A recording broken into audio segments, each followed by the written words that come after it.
I first imagined gathering oxygen and a fuel to burn. In this case, I decided to use hydrogen since it burns hotter and is already in the air. Then I imagined heating them like I did the metal in the blacksmith shop. Before I knew it, I had a 7-foot wide ball of fire a few meters above our heads. Incredible, Von Pack said. I've never seen such a pale blue flame. It's so big, Vindica said. Okay, now I will throw it over into the darkness and let it brighten up this dingy place, I joked. I then manipulated the spell and flung it into the darkness. I wish I hadn't done that, because we were not alone. What was that about waves of sound? Von Pack asked, as he slowly made his way to a large opening in the wall. What are those things? Vindica asked. Along the walls of the cave were monsters of some kind. Dog-sized reptilian beasts, I think. But I didn't get a good enough look before the light from my fireball faded away. I don't know. Get back in that tunnel, though, I told them, as I summoned Aegis and Mori. Tunnel, though. Tunnel, though. Tunnel, though. The monsters echoed, one after the other from the darkness. With what little light remained, I was able to see that it was, in fact, these things that were echoing the sounds. Their mandibles clicked and twitched as they did. As quickly as I could manage, I created another fireball and moved it to the shadowed area in order to see those things again. This time I got a better look. They were covered from one end to the other in greenish scales, had long mandibles and tentacle-like feelers on their head. They had a lizard-like body, but their head seemed more like a cross between an insect and a fish. Their ears, or what I assumed were their ears, looked more like protruding fins from a fish's side. Everyone get into the tunnel, I will close the entrance again, Von Pack said. Suma, as soon as Von Pack does that, unsummon me, I told her, keeping an eye on the creatures. They were each beginning to turn and crawl towards us, so I really didn't want to stay any longer.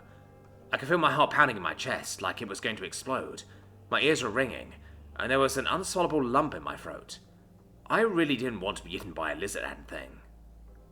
I'm not just going to leave you with those creatures, Sumi yelled.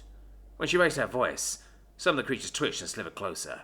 Yes, you are, just for a few seconds, I told her urgently. I turned away from the monsters for just a moment and picked Suma up to place it into the tunnel, where Von Pack and Vindica had already gone into. Kneeling down and tossing her inside, I turned to Von Pack and said, Close it. I was trying to be careful not to raise my voice. It collapsed the tunnel as soon as everyone was inside. I turned around and realized I was now face to disgustingly scaly face with one of those beasts. Suma's POV. Jake roughly and quickly tossed me back into the tunnel we had come from, then Von Pack closed the entrance he made. I scrambled back straight and unsummoned Jake as soon as I could. Jake? Jake? I cried out desperately. I'm fine, I'm back home now. Get out of that tunnel, he shouted. We did not argue. We flew away as fast as we could manage. Each of us took turns collapsing sections of the tunnel, as we just went in case they were following us.